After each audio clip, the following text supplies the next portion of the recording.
Gracias por acompañarnos en este su programa Acceso Directo, un espacio para divulgar el trabajo de los académicos, de los científicos aquí en Yucatán.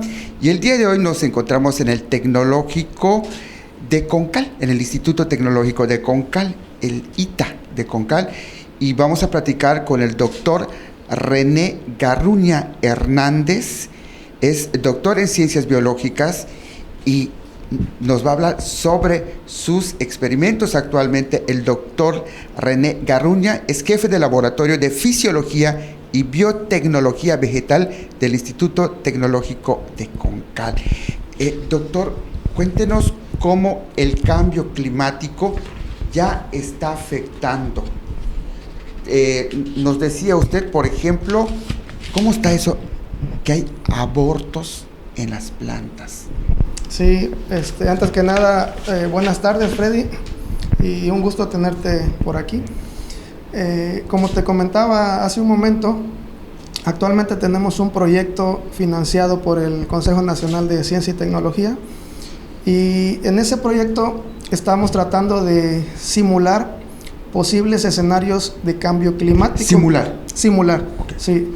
¿Qué es lo que hacemos?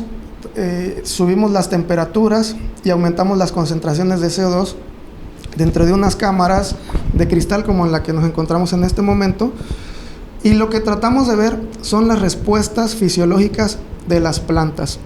Específicamente nos enfocamos en plantas de tipo hortalizas de interés comercial, porque va con el perfil de la institución. Somos un tecnológico con un perfil agropecuario. Entonces estamos trabajando con tomate y con chile, porque pues son de los cultivos más importantes a nivel económico. Entonces hemos encontrado cosas muy interesantes con estos experimentos. Acabamos de concluir el experimento con tomate. Entonces nos dimos cuenta cómo al incrementar las temperaturas había un incremento en el aborto de las flores. ¿Cómo? Sí, es decir, si nosotros mantenemos las plantas a una temperatura amigable hasta cierto punto... ¿Cuál es la temperatura amigable? Mira, cada cultivo tiene un óptimo térmico diferente. En este caso nosotros trabajamos con dos temperaturas diferentes, 30 grados y 40 grados Celsius.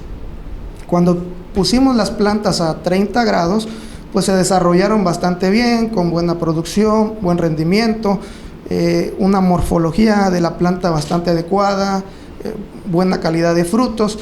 Sin embargo, cuando subimos la temperatura 10 grados a 40 grados, entonces empezamos a ver los problemas que genera el incremento de las temperaturas en la fisiología de las plantas.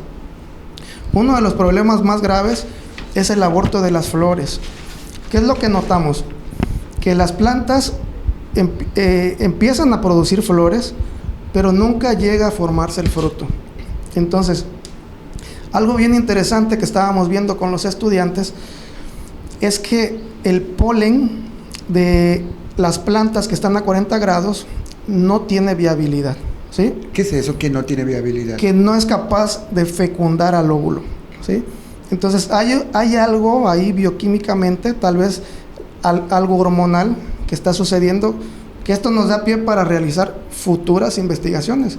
Lo que sí es un hecho, que el incremento de la temperatura, al menos en tomate y en chile, impacta directamente en el aborto de las flores. Hemos encontrado otras cuestiones interesantes. Yo creo que lo del aborto floral es de lo más es preocupante. Relevante. Es preocupante porque, imagínate, dentro de la seguridad alimentaria, dentro del concepto de la seguridad alimentaria, se menciona que todas las personas tienen derecho a tener el alimento físico y poderlo consumir, pero se espera que para el 2050 se duplique la población mundial, pero de la mano va a ir el incremento de las temperaturas por efecto del cambio climático, del calentamiento global. Entonces imagínate, dentro de algunos años vamos a tener que alimentar el doble de la población, pero las condiciones ambientales van a mermar la producción agrícola.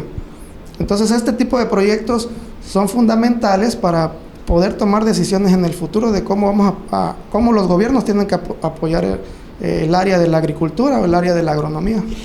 El CO2 y la temperatura, ¿cómo influyen igual en las plantas o por separado o conjunto? Platíquenos un poquito más.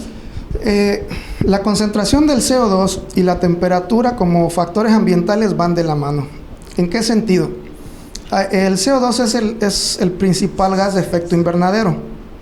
Al incrementarse la concentración de CO2, pues obviamente se incrementa la temperatura. Fisiológicamente la temperatura tiene un efecto negativo sobre las plantas, pero al contrario, cuando incrementas el CO2, la planta tiene beneficios, porque el CO2 es la parte medular con la cual las plantas forman todas las estructuras, ¿sí? Porque toman el carbono y lo ingresan por medio de la fotosíntesis. ¿Qué es lo importante de este proyecto que estamos realizando? Que incrementamos la temperatura, pero también incrementamos el CO2.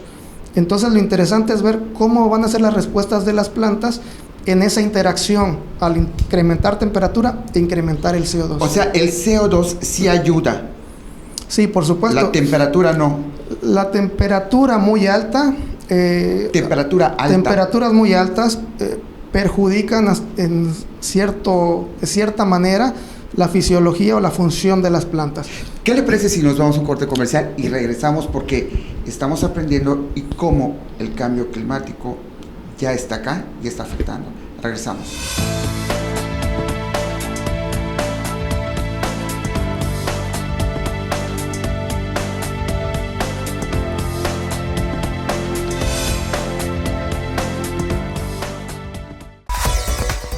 Los periodistas Emilio Moller y Emilio E. Moller, con su análisis profundo y lectura entre líneas, nos transportan a ese espacio político y de debate que solo aquí puedes ver. Primera Plana por Teleplay. Viejos amigos en una nueva señal.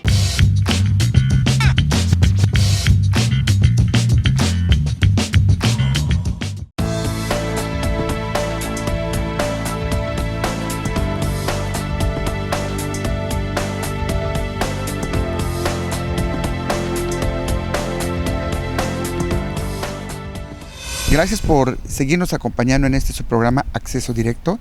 Estamos en el Instituto Tecnológico de Concal y estamos practicando con el doctor René Garruña Hernández, doctor en Ciencias Biológicas, y nos está platicando cómo el cambio climático está modificando o cómo ya está afectando a las plantas.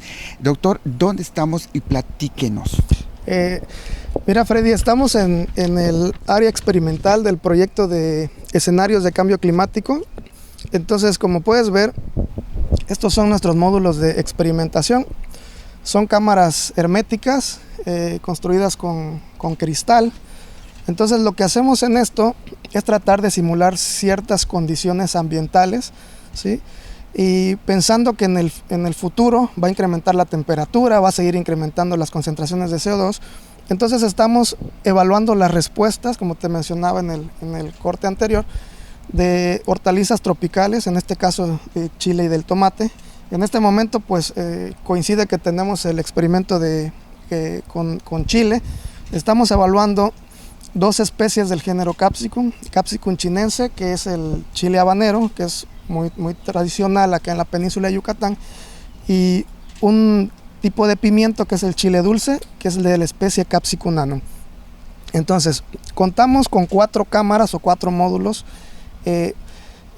Por ejemplo, este módulo tiene una temperatura de 30 grados y una concentración atmosférica de CO2 de 400 partes por millón, ¿sí? ¿Por qué 400 partes por millón?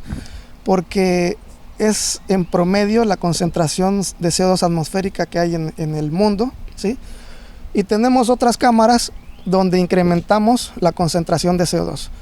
30 grados porque es una temperatura, al menos aquí en la zona, bastante aceptable para el desarrollo de los cultivos, pero tenemos otras cámaras donde incrementamos la temperatura a 40 grados. En el de 30 grados, cómo evoluciona estos chiles que usted dice, ¿no? El habanero y el dulce. ¿Cuál es su evolución? ¿Cómo es la cosecha, Sí. la floración? Mira, fíjate que nosotros lo usamos como nuestro testigo, lo que en el ámbito científico se le llama un testigo, que es un control. Entonces se comportan de una manera muy similar a lo que se comportaría dentro de un invernadero. Sin embargo, cuando vamos a la de 40 grados, entonces empezamos a ver ya ciertas modificaciones, tanto en el patrón de crecimiento como en el patrón de floración, en el patrón de fructificación, es decir, se modifica la fenología, los ritmos que tiene la planta para poder desarrollarse. O sea, ¿cómo en 40 grados crecen más rápidos, decrecen la floración? Platíquenos, por favor, Sí, doctor. a 40 grados la planta empieza a crecer de una forma normal dentro de las primeras semanas, pero cuando pasamos de 3 o 4 semanas, entonces empezamos a ver que esas plantas se van quedando con un menor crecimiento cuando las comparamos con las de 30 grados. A partir de 40 grados crecen con menor crecimiento. Sí, disminuye el crecimiento cuando incrementas la temperatura. Tenemos un tratamiento donde estamos haciendo una interacción, subiendo la temperatura, que sabemos que nos trae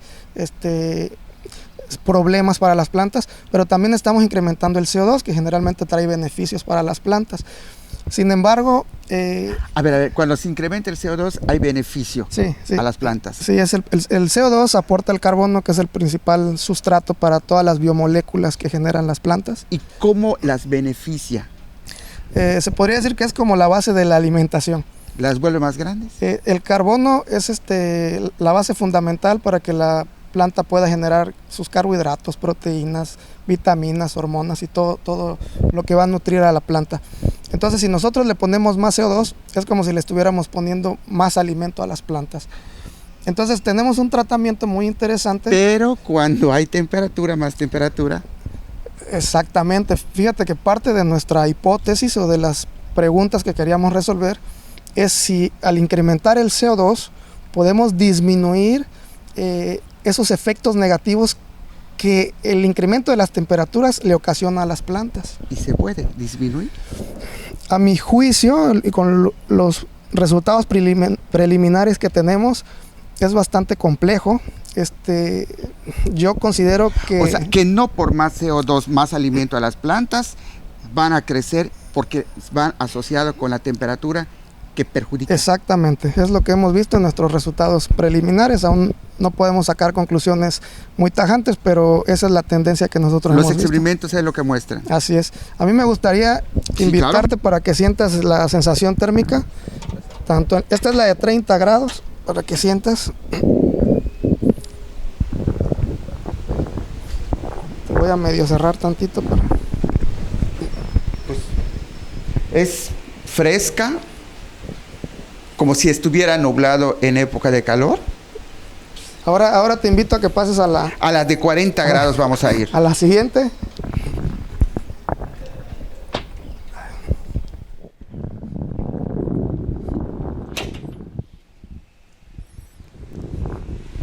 Voy a cerrar tantito para que sientas... A las de 40, no, para nada.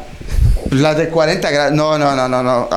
Parece que se están rostizando pollos acá. No, pues sí, pues no crece nada, doctor. No, sí crecen, pero con zancochan las plantas, se queman las plantas. No se logran quemar. Imagínate que afuera, las plantas que se encuentran afuera en campo abierto, a cielo abierto, pues llegan a tener picos de 40, 41 grados en cierto momento del día, ¿no? Aquí lo que tratamos de simular es una temperatura constante a lo largo de todo el día. O sea que mientras más temperatura, o sea, va a haber aborto de flores, va a haber viabilidad de polen. No, el incremento de la temperatura disminuye la viabilidad del polen. Ayer estaba yo viendo unos resultados de un estudiante, y la viabilidad del polen en las plantas de tomate con altas temperaturas, la viabilidad del polen era 0%. Nos vamos a un corte comercial y regresamos.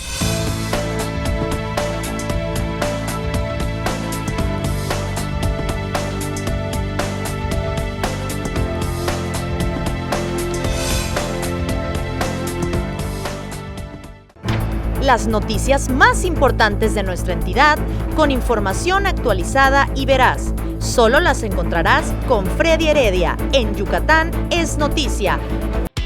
Por Teleplay. Viejos amigos en una nueva señal.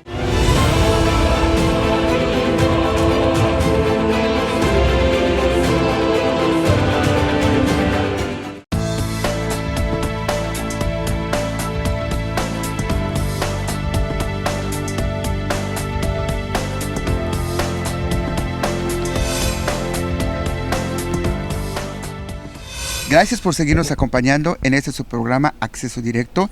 Estamos con el doctor René Garruña Hernández, jefe de Laboratorio de Fisiología y Biotecnología Vegetal del Instituto Tecnológico de Concal.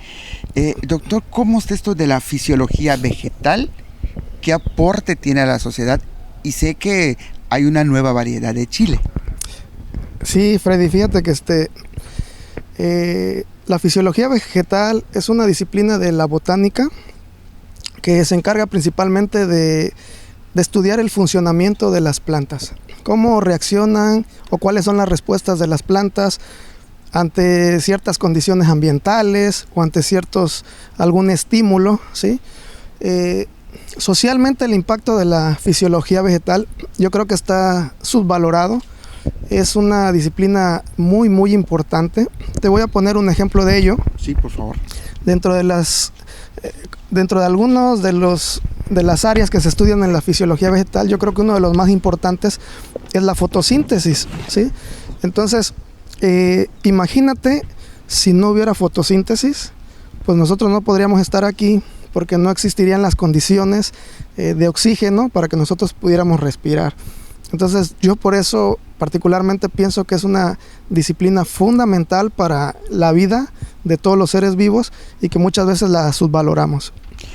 Doctor, ¿cómo está eso de la nueva especie de chile? Háblanos cómo nació, qué fue. Bueno, el proyecto que te comentaba es sobre el chile bobo.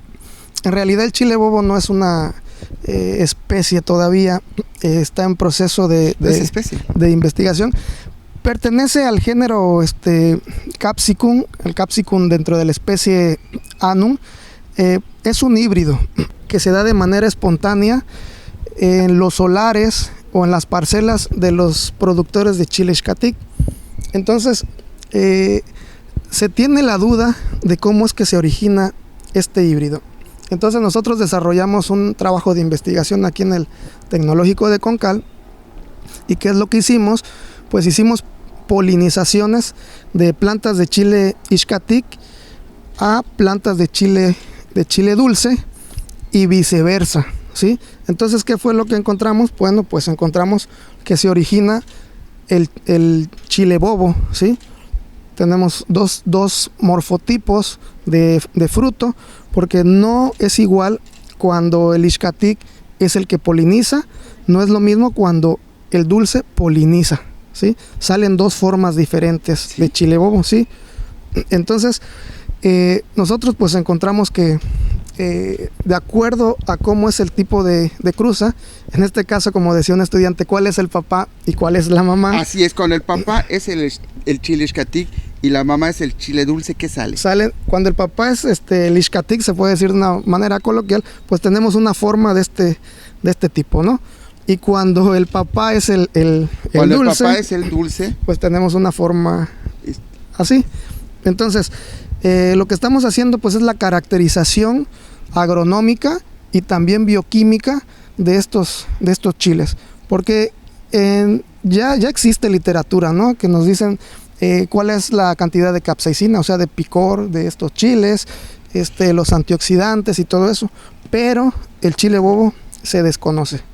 Pero nos decía usted que tiene casi el mismo hierro, el chile bobo. Así es, mira, fíjate que parte de los resultados que hemos obtenido, pues vimos que tiene una cantidad de hierro bastante alta, ¿sí? En comparación con lo que son los chiles, más o menos anda arriba del 80-85 partes por millón de hierro, lo cual es bastante.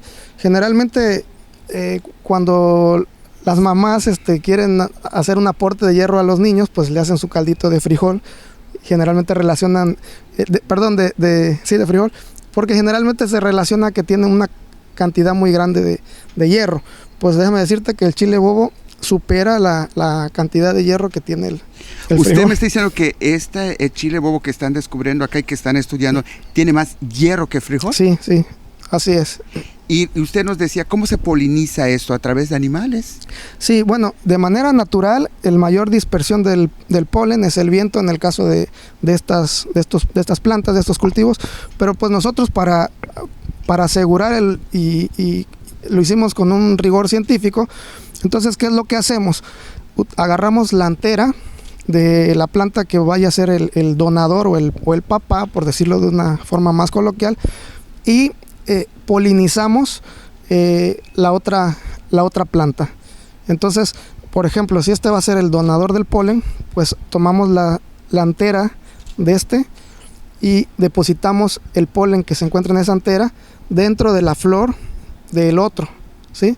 Y viceversa, para poder obtener los dos morfotipos que tenemos en este momento. Y los dos tienen la misma cantidad de hierro. Los dos son muy similares, sí. No encontramos diferencias en las propiedades entre los dos morfotipos del chile bobo que tenemos actualmente. Pero además me decía usted que fue porque los campesinos que combinaban el chile Ixcatec y el chile dulce y sin saber estaban cultivando una nueva especie. Fíjate que es algo bien curioso porque los productores de Ixcatec o de dulce pues siembran sus plantas, pero cuando las plantas son pequeñas son muy parecidas. Es muy difícil poder determinar cuál es cuál.